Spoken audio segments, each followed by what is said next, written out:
বনি ইসরাইলের এক আবেদ শত বছর আল্লাহর ইবাদত করেছে। In the day of judgment, Allah Ta'ala ওই আবেদকে বলবে উদখুলিল জান্নাতে বিরহমাতি, go to the paradise with my mercy, আমার দয়ায় ভালোবাসায় জান্নাতে ঢুকে যাও। ওই আল্লাহর ওলি বলবে বাল বি আমালি, আল্লাহ আমি আমার আমল দিয়ে যেতে চাই, আপনার দয়া দিয়ে জান্নাতে যাওয়া লাগবে কেন? আমি নামাজ তো কম পড়ি নাই, জিকির তো কম করি নাই, তাহাজ্জুদ তো কম পড়ি নাই। আল্লাহ বলবেন তাই? এত তাহাজ্জুদ পড়েছিস, আমি যে চোখ দিয়েছি এই চোখের নেয়ামতের শুকরিয়াই তো তোর আদায় হয় না। এই দুটি চোখ দিয়েছ বলে দেখি যে কত অপরূপ, নয়নাভিরা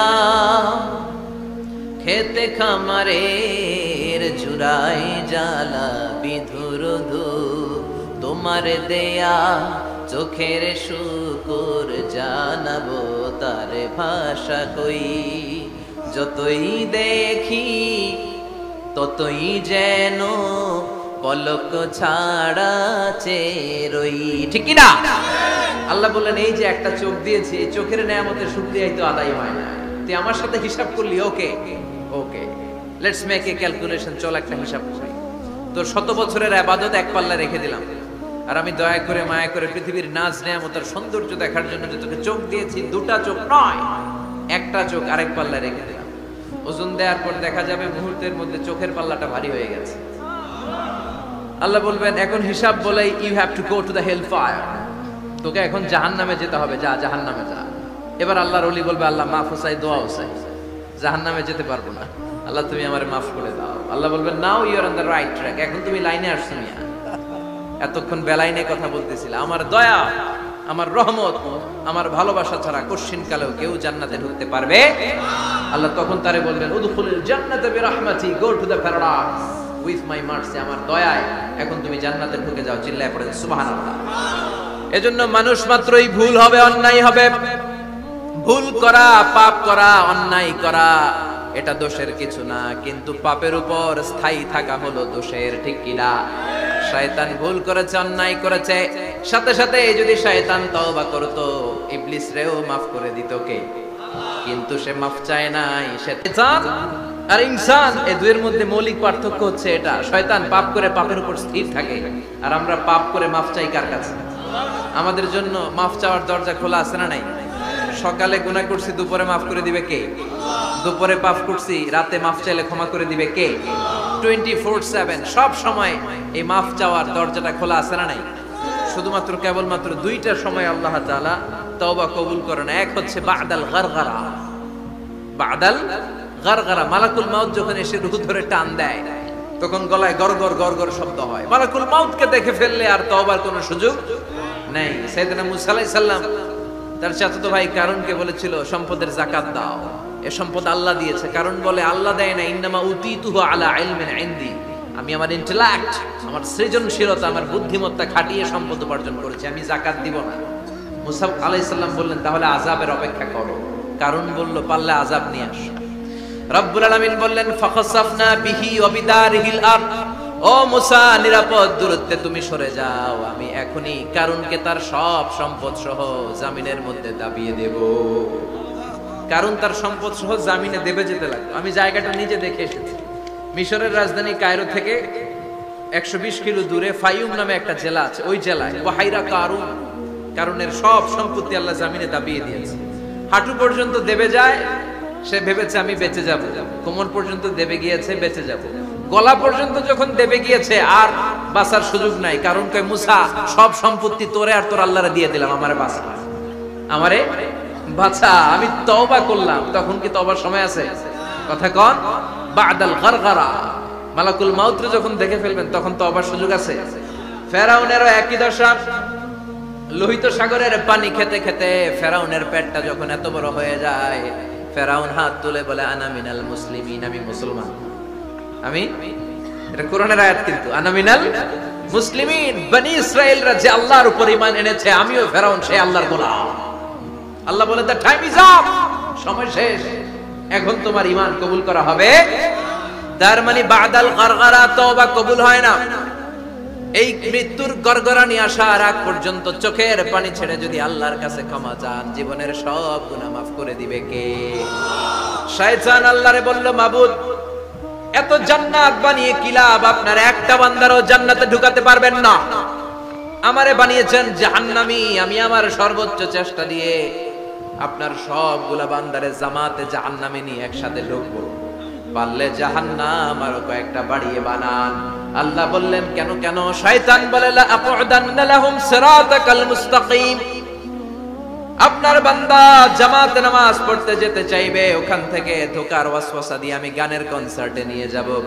তাফসীর মাহফিলে কোরআন শুনতে যেতে চাইবে, ধোকা দিয়ে আমি মদের আড্ডাখানায় নিয়ে যাব। ওয়ালা তাজিদু আকসারাহুম শাকিরিন। একটারেও জান্নাতে ঢুকাতে পারবেন না। চ্যালেঞ্জ দিলাম। আল্লাহ বলল, শয়তান তুই আমারে চ্যালেঞ্জ দেস? আমি তো সব রাজার বড় রাজা, মহারাজা। আমার সাথে তো কেউ চ্যালেঞ্জ দিয়ে টিকতে পারে না। চিল্লা এখন ঠিক কিনা? শয়তান তুই চ্যালেঞ্জ দিলি, আমিও তোর চ্যালেঞ্জ দিলাম। ওয়া ইজ্জতি ওয়া জালালি ওয়া ইরতিফাই মাকানি, আমার ইজ্জতের কসম, আমার জালালিয়াতের কসম, আমার মহানত্বের কসম, আমার ক্ষমতা আর দাপটের কসম, আজীবন আমার বান্দা গুনাহ করবে, পাপ করবে, অন্যায় করবে। কোন এক তাফসীর মাহফিলে এসে চোখের পানি ছেড়ে যখন ক্ষমা চাইবে, আমি জীবনের সব গুনাহ মাফ করে দেব। আমি আমার বান্দার জীবনের সব গুনাহ মাফ করে দিয়ে জান্নাতে ঢুকায় দেব। তখন তুই কি করবি? লা আগফিরান্না লাহুম মা দামু ইস্তাগফিরুনি। যতক্ষণ আমার বান্দা আমার কাছে ক্ষমা চাইবে, আমি আমার বান্দার জীবনের সব গুনাহ মাফ করে দেব। সুবহানাল্লাহ পড়ো। এজন্য রাব্বুল আলামিন বলেন, ইয়া আইয়ুহাল্লাযীনা আমানু তুবু ইলাল্লাহি তাওবাতান নাসুহা। তওবার মতো তওবা করো। তওবার মতো তওবা করলে যত বড় অন্যায় হোক, পাপ হোক, গুনাহ হোক, সব গুনাহ মাফ করে দিতে পারে কে? সাইয়েদনা আদম আলাইহিস সালাম ভুল করলেন, শত শত বছর কাঁদলেন। আল্লাহ বললেন, ও আদম, কিছু বাক্য তোমারে শিখিয়ে দে, এই বাক্য দিয়ে তুমি আমার কাছে তওবা করো, তোমার তওবা কবুল করে নেব। সাইয়েদনা আদম বললেন, রব্বানা, পড়েন, রব্বানা যালামনা আনফুসানা ওয়া ইন লাম তাগফির লানা ওয়া তারহামনা লানাকুনান্না মিনাল খাসিরিন। ও আল্লাহ, আমি জুলুম করেছি নফসের উপর, ভুল করেছি, অন্যায় করেছি, অপরাধ করেছি। আপনি যদি ক্ষমা না করেন আমি শেষ হয়ে যাব। লানাকুনান্না মিনাল খাসিরিন, আমি ক্ষতিগ্রস্তদের মধ্যে শামিল হয়ে যাব। ঠিক কি না? এই আয়াত দিয়ে, এই দোয়া দিয়ে যখন সাইয়েদনা আদম তাওবা করলেন, মুহূর্তেই তাওবা কবুল করে নিয়েছে কে? আমরাও যদি পাপ করি, অন্যায় করি, আমাদেরও পাপগুলো মোচন করার একজন আছে না নাই? তিনি গাফিরিয যামব কাবিলিত তাওব। ওনার কাজই হচ্ছে গুনাহ মাফ করা। শয়তানের কাজ ওয়াসওয়াসা দেওয়া, আমাদের কাজ পাপ করা, ওনার কাজ মাফ করা। আল্লাহ ডেকে বলে, গোলাম, তোরা যদি পাপ না করতি আর বারবার মাফ না চাইতি, তাহলে তোদেরকে ধ্বংস করে দিয়ে জমিনের বুকে এমন একটা জাতি আমি বানাতাম যারা পাপ করতো আর মাফ চাইতো, আর আমি মাফ করতাম। সুবহানাল্লাহ পড়ো। মাফ করতে আল্লাহর বড্ড ভাল লাগে, চোখের পানি দেখতে আল্লাহর বড্ড ভাল লাগে। কায়মনো বাক্যে কেউ দোয়া করছে, এই দৃশ্য দেখতে আল্লাহর ভালো লাগে। চিল্লায় বলেন সুবহানাল্লাহ। এজন্য পাপ আমাদের যত বড় হোক, আমাদের জন্য মাফ আছে না নাই? দুইটা সময়ে তাওবা কবুল হয় না। এক নাম্বার হলো বাদাল গারগারা, মালাকুল মাউতকে দেখে ফেলেছেন, রূহ ধরে টান দিবে, তখন তাওবা করলে কবুল হবে। আরেকটা হচ্ছে বাদা তুলুইশ শামসি মিন মাগরিবিহা, কিয়ামতের আগ দিয়ে সূর্য আর পূর্ব দিক থেকে উদিত হবে না, এটা পশ্চিম দিক থেকে উদিত হবে। তখন তওবা করলে কবুল হবে। তখন তওবার দরজাকে বন্ধ করে দিয়েছে কে? এজন্য আমরা যে কোনো পাপই করি না কেন, পাপ হয়েই যেতে পারে, আশা হারানোর কারণ নাই। Never lose hope, never give up. মুমিন কখনো আশা হারায় না, মুমিন কখনো নিরাশ হয় না। মুমিনের আশা ভরসা একটা সত্তার উপরে। চিৎকার করে বলতে হবে, তিনি কে? এজন্য পাপ হওয়ার সাথে সাথে আমরা তওবা করব কার কাছে? বিশ্বনবী বললেন, কিছু কিছু কাজ আছে, এগুলো হয়ে যাওয়ার পরে দেরি করা যায় না। এক নম্বরে নামাজের ওয়াক্ত হলে দেরি করা যায় না। ঠিক কিনা? সালাত কায়েম করো, সালাত কায়েম করো, হবে সম্মানী তুমি, হবে জান্নাতি তুমি, হবে সম্মানী তুমি, হবে জান্নাতি তুমি। দিবে কাল হাসরে শীতল ছায়া আরশে আজিম, রব্বিয়াল আলা, রব্বিয়াল আযীম, রব্বিয়াল আলা, রব্বিয়াল আযীম। সুবহানাল্লাহ পড়ো।